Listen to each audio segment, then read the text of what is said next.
সহ মসজিদুল আকসা থেকে বের হয়ে তিনি বোরাকে চড়লেন। গত সপ্তাহে বলেছি বোরাকের পাওয়ার কত, যে বোরাকের এত ক্ষমতা, এত পাওয়ার যে আপনি চোখ মেললে চোখের দৃষ্টি যতটুকু যায় তার চাইতেও বেশি বোরাকের একটা কদম যায়, একটা পাওয়া যায়। এত দ্রুত গতি সম্পন্ন বোরাকে চড়ে আমার নবীজি জিব্রাইল সহ এবার চললেন প্রথম আকাশের উদ্দেশ্যে। এই কথাটি আমার বানানো নয়, এই কথাটি মুসলিম শরীফের 162 নম্বর হাদিসে নবীজি ইরশাদ করেছিলেন। এবার আমার নবী হযরত জিব্রাইল সহ বোরাকে করে প্রথম আকাশের গেটে চলে গেলেন, গেটে পৌঁছলেন। সুম্মা আরাজা বিনা ইলা সামা, সামা মানে আকাশ, আরদ মানে জমিন। আমার নবীজি সহ জিব্রাইল প্রথম আকাশের গেটে গেলেন, যায়া বললেন ফাস্তাফতাহা জিব্রাইল। জিব্রাইল ডাক দিয়া বললেন, হে প্রথম আকাশের দায়িত্বপ্রাপ্ত ফেরেশতা, হে প্রথম আকাশের দারোয়ান, ফাস্তাফতাহা আমাদের জন্য দরজা খোলো। যখন জিব্রাইল বললেন হে প্রথম আকাশের ফেরেশতা আমার জন্য দরজা খোলো, ভিতর থেকে জবাব আসলো ফাকিলা মান হাযা, আপনি কে? আপনি যে বলছেন দরজা খোলো, আপনি কে?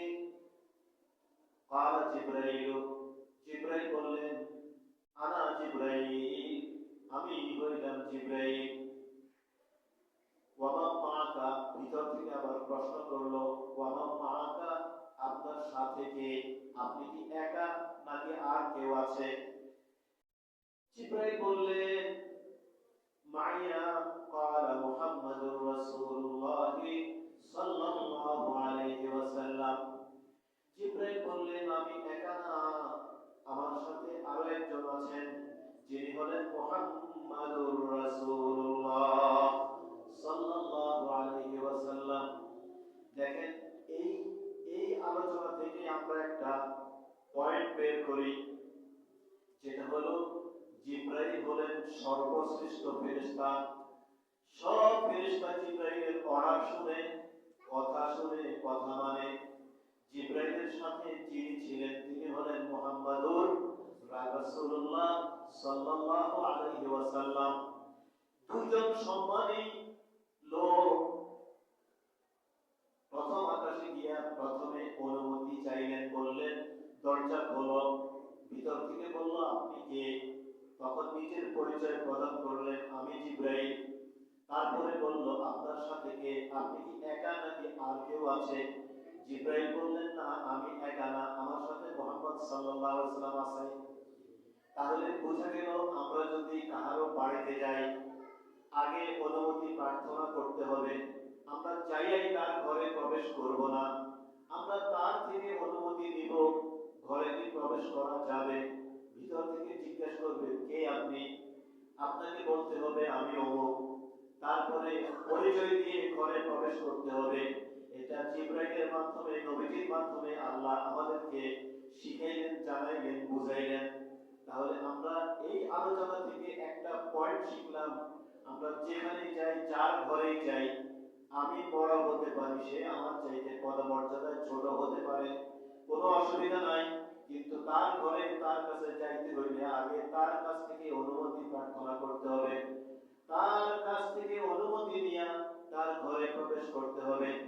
এবার শুনেন, যখন বলল আমার সাথে মুহাম্মদ সাল্লাল্লাহু আলাইহি ওয়াসাল্লাম আছে, আকাশের ফেরেশতা জিজ্ঞেস করলেন তার পরিস্তা ইলাইহি, হে জিব্রাইল আপনি কি নিজের ইচ্ছায় মুহাম্মদ সাল্লাল্লাহু আলাইহি ওয়াসাল্লামকে আনতেছেন নাকি আল্লাহ আপনাকে পাঠাইছে মুহাম্মদ সাল্লাল্লাহু আলাইহি ওয়াসাল্লামকে আনার জন্য? নবীজি হযরত জিব্রাইল বললেন না, আমি আমার ইচ্ছাকৃতভাবে, আমি আমার স্বইচ্ছায় নবীজিকে আনি নাই, আমাকে আল্লাহ পাঠিয়েছেন নবীজিকে আনার জন্য। সুবহানাল্লাহ। এই কথা যখন বলা হয়েছে ফাফতিহা লানা, তখন প্রথম আকাশের দরজা খুলল, প্রথম আকাশের দরজা খুলে দিল। নবীজি বলেন ফাইজা আনা বি আদম, আমি যখন প্রথম আকাশে প্রবেশ করলাম, দরজা যখন খোলা হলো, আমি যখন প্রথম আকাশে প্রবেশ করলাম, আমি দেখলাম ফাইজা আনা বি আদম, সেখানে হযরতে আদম আলাইহিস সালাম বসা। আমি আদম আলাইহিস সালামকে দেখতে পেলাম। জিবরাইল বলল মান হাযা, ইনি কে?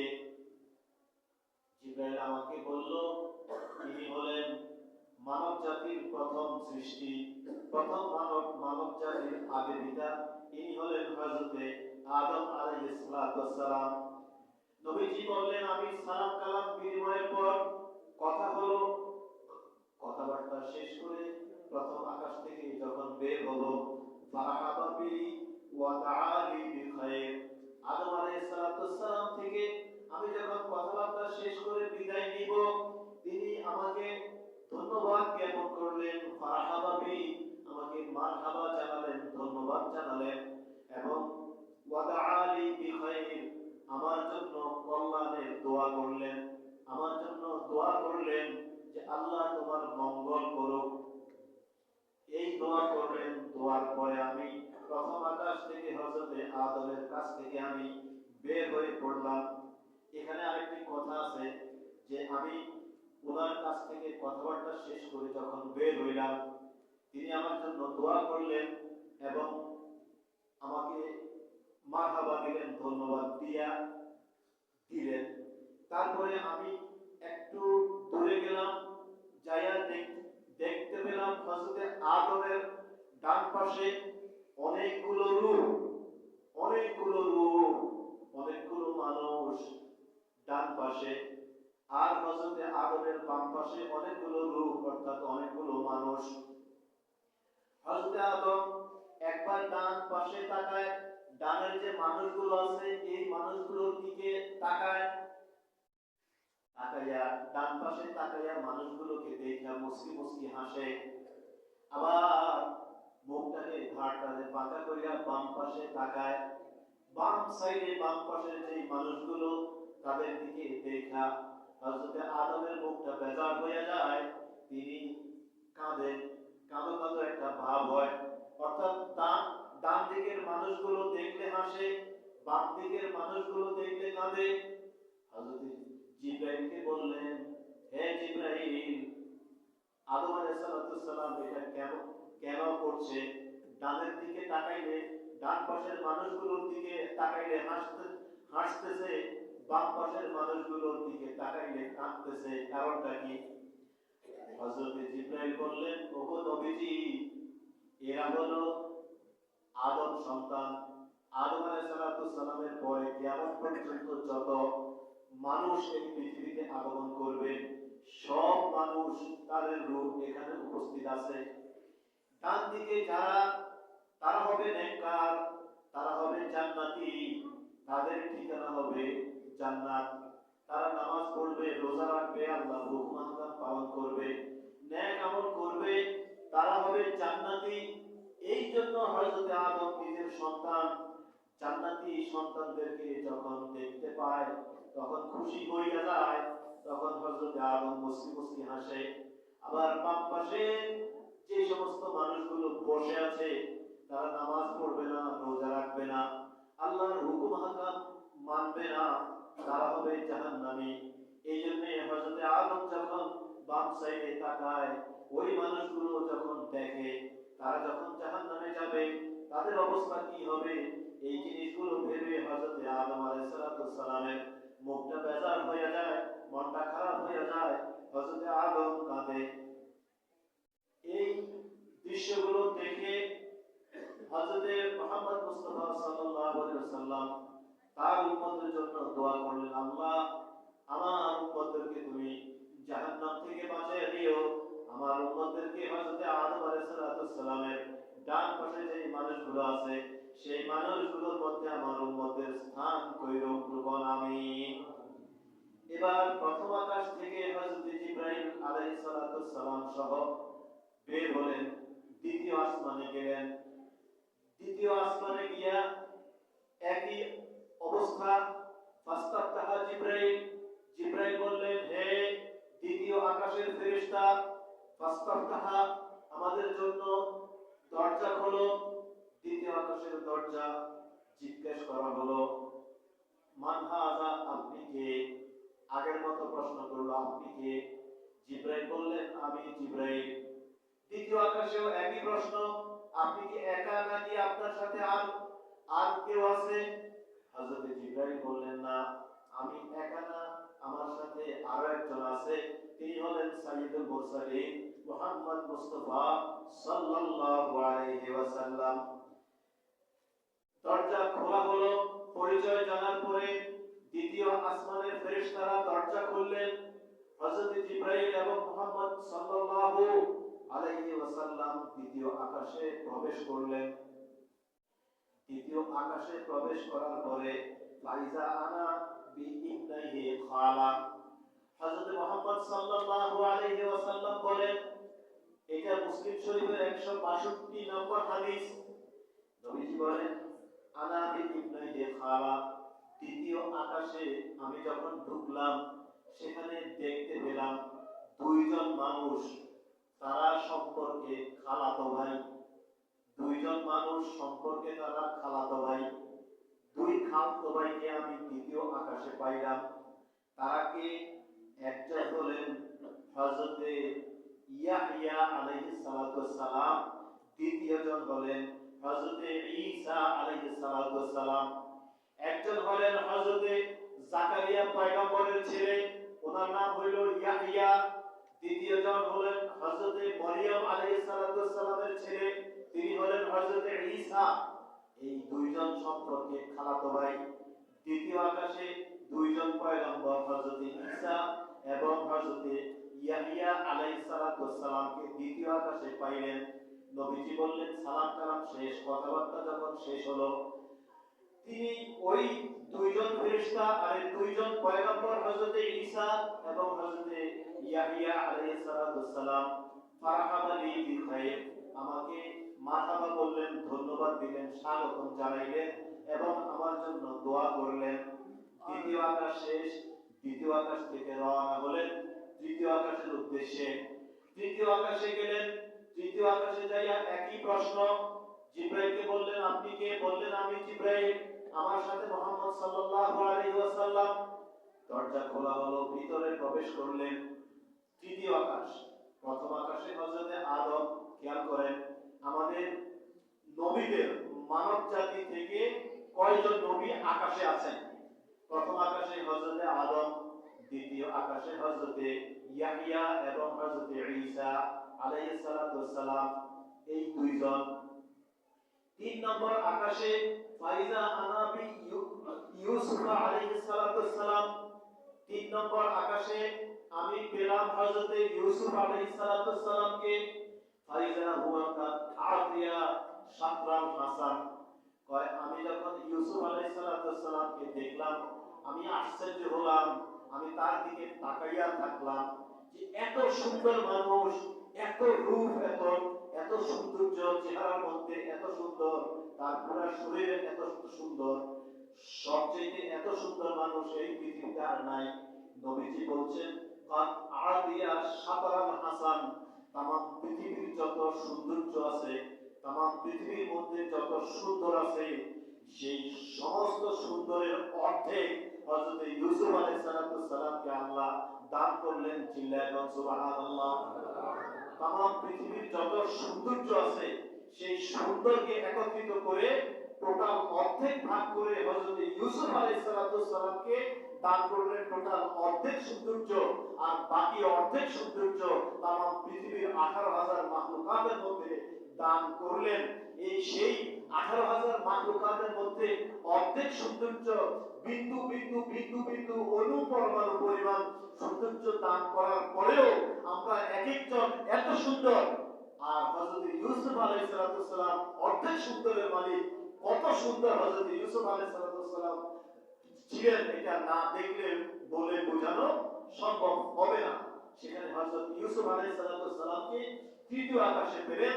সেখান থেকে বের হয়ে আসলেন, গেলেন চতুর্থ আকাশে, ফাইজা আনা ইদ্রিস আলাইহিস সালাতু সালাম। চতুর্থ আকাশে হযরত ইদ্রিস আলাইহিস সালাতু সালামকে পাইলেন। কয়জন হইল? পাঁচজন। প্রথম আকাশে হযরত আদম, দ্বিতীয় আকাশে দুইজন হযরত ঈসা এবং ইয়াহইয়া, তিনজন। তৃতীয় আকাশে হযরত ইউসুফ, চতুর্থ আকাশে হযরত ইদ্রিস আলাইহিস সালাতু সালামকে পাইলেন। ওনার সাথে কথাবার্তা হলো, তিনিও নবীজিকে দোয়া করলেন। পঞ্চম আকাশে গেলে ফাইজা আনা বিহারুনা আলাইহিস সালাতু সালাম, পঞ্চম আকাশে হযরত হারুন আলাইহিস সালাতু সালামকে পাইলেন, যিনি হযরত মূসা আলাইহিস সালাতু সালামের আপন ভাই এবং ইমিডিয়েট বড় ভাই। হযরত মূসা আলাইহিস সালাতু সালামের ইমিডিয়েট বড় ভাই ছিলেন হযরত হারুন আলাইহিস সালাতু সালাম। দুনো ভাই এক সময়ে একই জামানায় পয়গম্বর ছিলেন, দুনো ভাই নবী ছিলেন। একজন ছিলেন হযরত হারুন আলাইহিস সালাতু সালাম, আরেকজন ছিলেন হযরত মূসা আলাইহিস সালাতু সালাম। তাহলে পঞ্চম আকাশে গিয়ে দেখতে পেলেন হযরত হারুন আলাইহিস সালাতু সালামের কাছে। সেখান থেকে কথাবার্তা শেষ করলেন, চলে গেলেন ষষ্ঠ আকাশে। ষষ্ঠ আকাশে গিয়া তিনি নবীজি দেখতে পেলেন, সেখানে আরেকজন পয়গম্বর, তিনি হলেন হযরত মূসা আলাইহিস সালাতু সালাম। কয়জন হইল? সাতজন। ষষ্ঠ আকাশ পর্যন্ত নবী আছে সাতজন। মূসা আলাইহিস সালাতু সালামের সাথে কথোপকথন শেষ করে, আমি বিস্তারিত আলোচনা এখন আর করতে পারছি না যেহেতু আমার সময় কম। মূসা আলাইহিস সালাতু সালামের সাথে নবীজি কথাবার্তা বলে সেখান থেকে বের হয়ে চলে গেলেন সপ্তম আকাশে। সপ্তম আকাশে গিয়া সেখানে যখন দরজা খুলল, ভিতরে প্রবেশ করলেন, গিয়া সেখানে দেখতে পেলেন হযরত ইব্রাহিম আলাইহিস সালাতু সালাম। বলেন সুবহানাল্লাহ। তাহলে পয়গম্বর কয়জন হলো?